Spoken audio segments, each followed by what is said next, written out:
Yaxına görüşək. 1, 2, əl paraq, bax. 1, 2, 1, 2. Yox, bir hansıdır? Bir də 1, 2, 1, 2, 1, 2, 3, 4. Aşağı vermə, bax. Benim gəl.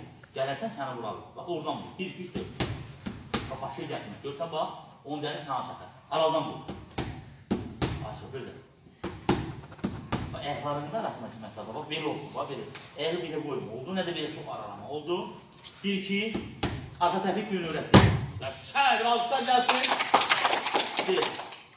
1, 2, arxa təfik. Ay, maşallah.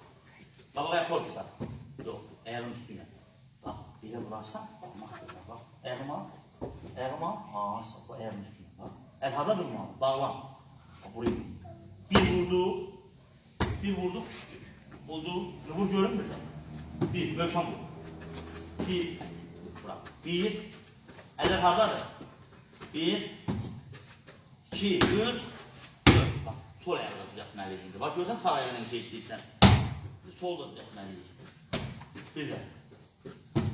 2, 3, 4.